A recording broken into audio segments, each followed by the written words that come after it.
welcome back to the Khalt Guide by Alter Snake. On part 2, we looked at mostly counters, how to use Absorb, and mostly how to use tags in cases where Absorb doesn't work so well. So, in order to use the tags appropriately, you need to equip them into your combat deck.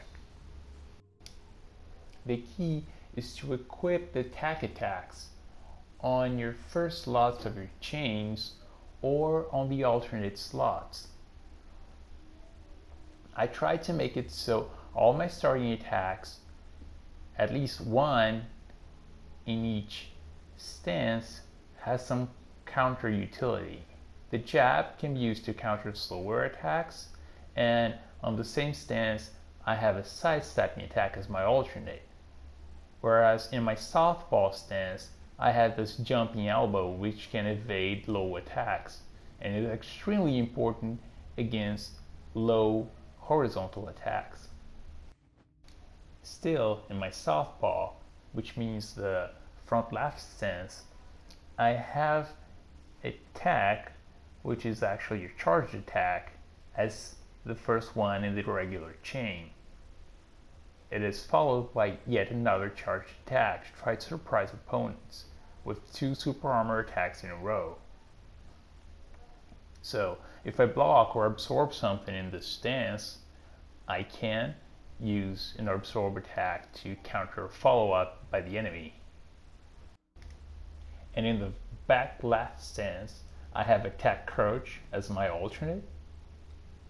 That is very important to counter high horizontal attacks in a very efficient way, because this attack deals pretty high damage.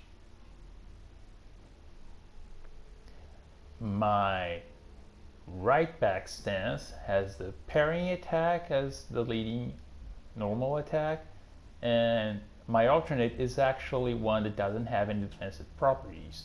It's just a very powerful elbow, and I'm actually thinking about changing it, because in the current deck I don't really have much of a setup for it.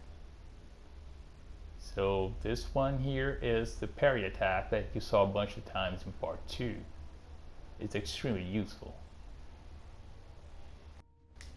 When editing your deck as a Khalt, you must consider the threat that the opponent might have a bunch of fast horizontal attacks to throw at you in a row.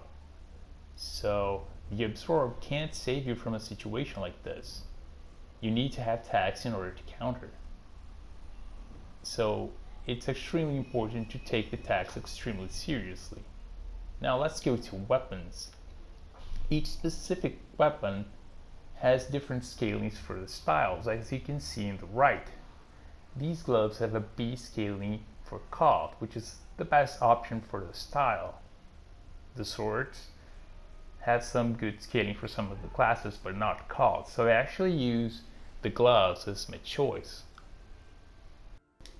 Finally, let's talk about abilities. My current choice is Gravity.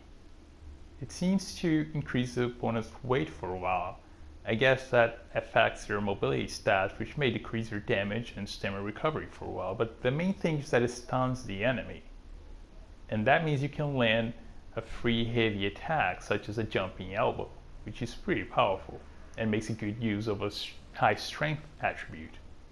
I'm also tempted to use the Shockwave in order to get out of a bad situation, like if I absorb an attack and I fear a quick follow-up and I don't have attack in my current stance. But for now I'm going with Gravity. And after all these analysis, I jumped on my first PvP match with a Khalt. This was my second character, so maybe I had a playtime advantage over this player.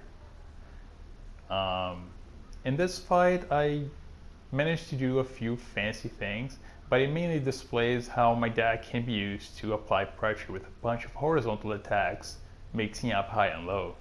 Enjoy!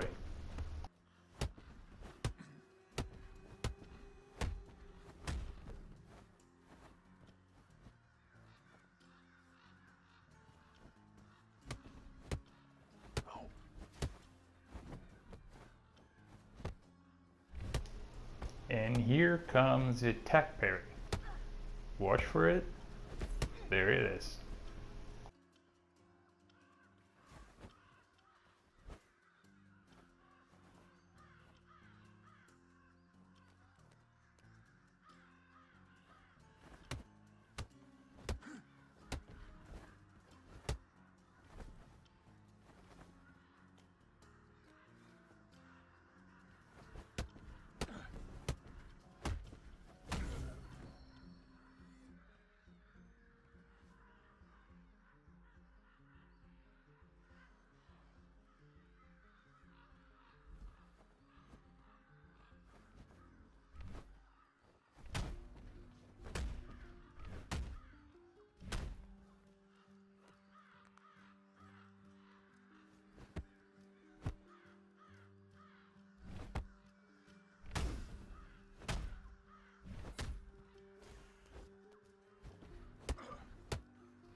Now for the use of gravity, followed by the jumping elbow to land guaranteed.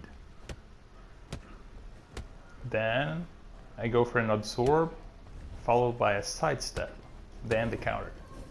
And that's a wrap. I hope this guide was useful to you, and hope we'll meet again in the game. Cheers!